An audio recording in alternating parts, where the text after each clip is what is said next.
বিষয়টা অনেক লম্বা, তবে আমরা সংক্ষেপে বলবো। 10টি জিনিস বলবো, মনে রাখবেন। কয়টা জিনিস বলবো? 10টি। 1 নম্বর হচ্ছে, যদি কেউ মিথ্যা আরোপ করে, আল্লাহ এবং তার রাসূল যা বলেছেন বলে মিথ্যা, সত্য না, কি হবে? সে কাফের হয়ে যাবে। কারা করেছিল? যখনই আবু জাহাল করছে না, অথবা এই উতবা সাইবা রাসূলের যুগে যারা বিরোধিতা কেন করছিল?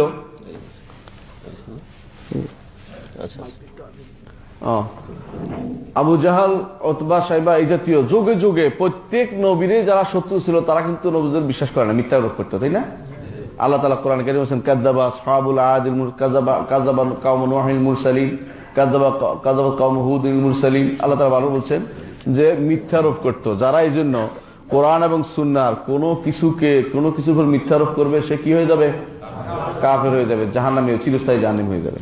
যে কোনো একটা ছোট জিনিস হলো কোরআন এবং সুন্নাহ আসছে, ধরেন নারীকে পুরুষের অর্ধেক দিতে হবে, সোজা মাসালা এটা, তাই না? আল্লাহ কোরআনে সরাসরি বলে দিয়েছেন যে একজন কন্যা পাবে একজন ছেলের অর্ধেক। এখানে দেখে বিরোধিতা করলে ঈমান থাকবে? থাকবে কিনা? থাকবে না। এটা সোজা মনে রাখতে হবে মাসালা, উদাহরণ হিসেবে দেওয়ার জন্য। আচ্ছা, আরেকটা হচ্ছে মনে মনে মানে কিন্তু বাইরে বলতে রাজি নেই, কি জন্য? অহংকার করে। এ কি ঈমান থাকবে? প্রমাণ কি জানেন? প্রমাণ হচ্ছে ইবলিস মনে মনে আল্লাহ সম্পর্কে ঠিকই জানে যে আল্লাহ তারা সৃষ্টি করছে, কিন্তু মানে নাই। কেন? অহংকার করছে।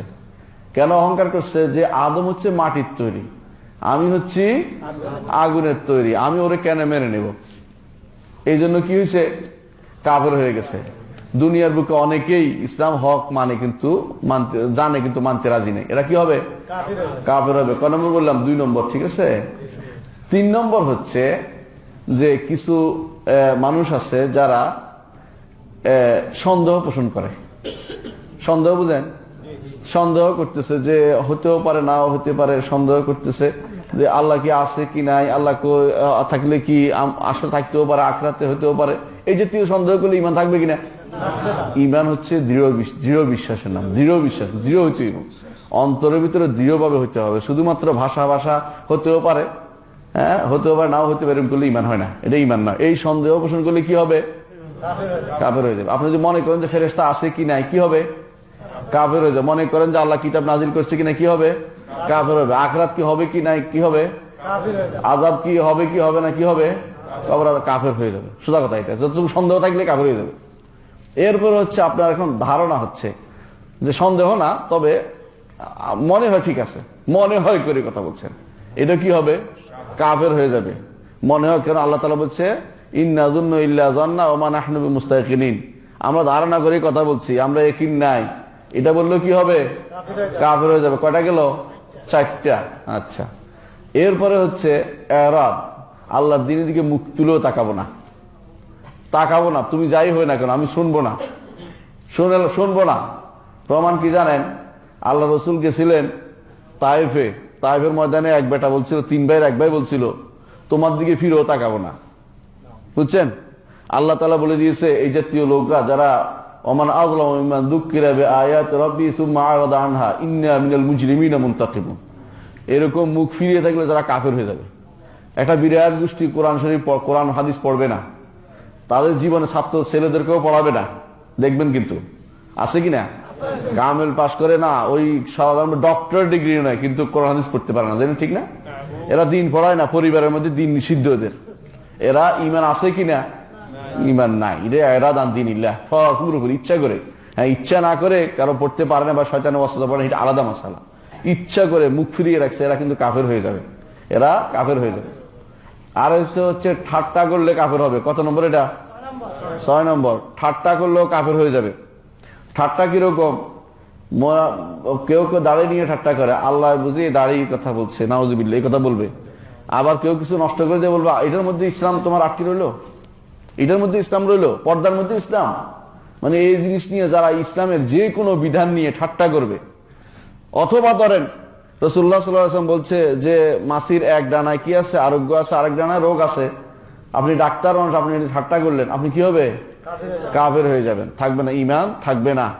ইমান থাকবে না কোনো ক্রমেই আপনার এই অবস্থায় ইমান থাকবে না। আচ্ছা, কয়টা গেল? ছয়টা গেল। হ্যাঁ, কখনো কখনো ইমান চলে যায় আপনার জহুদ, আপনি জেনে শুনে সবাইকে অস্বীকার করলেন, আপনি মিথ্যারোপ করলেন না, কিন্তু কেউ যেন আসতে না পারে বাধা দিলেন, অস্বীকার করলেন যে এইটা সত্য নয়, তোমরা এটা থেকে বিরূপ থাকো, বাধা দিয়ে রাখলেন। কি হবে? আল্লাহর দিন থেকে বিরোধ করলে, বাধা দিলে কি হবে? কাফের হয়ে যাবে। সদ্দা আন যিকরিল্লাহ, আল্লাহর দিন থেকে বাধা দিলেও কি হয়ে যাবে? কাফের হয়ে যাবে। জেনে শুনে যদি কোনো আল্লাহর দিনকে অবজ্ঞা করার জন্য জেনে শুনে এরকম করলে কি হয়ে যাবে? কাফের হয়ে যাবে। তাহলে আমরা কয়টা বললাম? 7টা। কেউ আছে অন্তরের মধ্যে মুনাফিকি পোষণ করছে, ইমান থাকবে? ইমান থাকবে। মুনাফিকি করলে ইমান থাকবে না। তাহলে মুনাফিকি করলে ইমান চলে যায়, মুনাফিকি করলে ইমান চলে যায়। আচ্ছা, আরেকটা হচ্ছে শিরিক করছে, ইমান থাকবে? শরিক করছে, ইমান থাকবে? থাকবে না। এই জন্য বলছি, দুইটা মনে আছে, ভুলে গেছিলাম। আচ্ছা, আরেকটা হইলো যে সুখরিয়া, ঠাট্টা মস্কারি করছে। না, এটা ইস্তেহজা একটা, ঠাট্টা আরেকটা, দুইটা ভিন্ন ভিন্ন জিনিস। ইস্তেহজা এবং সুখরিয়া ভিন্ন ভিন্ন জিনিস। এই দুইটাকে কেউ যদি কোনো অস্বীকার করে কি হয়ে যাবে? এই দুইটা করলে কি হবে? কাফের হয়ে যাবে। মোট আমরা 10টি জিনিসের কথা উল্লেখ করে থাকি, যেগুলির কারণে এগুলির ভিতরে অনেকগুলি আছে। যেমন কেউ যদি কোন আল্লাহ শরীয়ত থেকে, শেখুল ইসলাম মোহাম্মদ আব্দুল্লাহ রাহিমাহুল্লাহ 10টা বলছেন, ওই 10টি অন্যান্যখানে ভিতরে ঢুকে যায়। কিন্তু মোট মৌলিক 10টি জিনিস যেগুলো একজন মানুষের বিশ্বাসের ভিতরে ঢুকে, কিছু কর্মের মাধ্যমে, কিছু মুখের কথার মাধ্যমে মানুষ সাধারণত এই ঈমান থেকে বেরিয়ে যায়। এগুলো আমাদের জানতে হবে। কেন জানতে হবে? যে কোনো সময় কথায় কথায় মানুষ কাফের হয়ে যেতে পারে। একজন মানুষ ধরেন বললেন যে রাসূলুল্লাহ সাল্লাল্লাহু আলাইহি সাল্লাম তিনি কদু পছন্দ করতেন, আপনি তখন বললেন যে পছন্দ করি না। রাসূলুল্লাহ সাল্লাম দাড়ি রাখছেন, আপনি দাড়ি কেন রাখবো বিরোধিতা করলেন। একটা হলো অন্যায় করছেন, গুনাহগার, এটা আলাদা মাসা। আরেকটা হলো এটা নিয়ে ঠাট্টা মশকারি করা, আরেকটা হচ্ছে এটা নিয়ে ইস্তেহজা করা, ঠাট্টা করা, আরেকটা হলো এটা নিয়ে হাসি তামাশা করা। এ সবই কি? কুফরি, সবই কুফরির কারণ। এই জন্য আল্লাহর দিনকে খেয়াল রাখতে হবে। কখনো যেন দিনের কোনো বিষয় যখন আসে, যে এটার সাথে কথা বলার ক্ষেত্রে 1000 বার চিন্তা করতে হবে যে এগুলি বললে যদি ইমান হারা হয়ে যায়, তাহলে আমাদের কিন্তু আর ইমানের কোনো কিছু রইল না। এই জন্য জীবনের মূল সম্পদটা, যেটা একমাত্র সম্পদ ইমান, এইটা যদি হারিয়ে যায় আর কোনো কিছু কাজে লাগবে না। মনে থাকবে ইনশাআল্লাহ? ইনশাআল্লাহ। জি, আমাদের এক ভাই জানতে চেয়েছেন, আমি শেখ মতুর আমাকে বলতে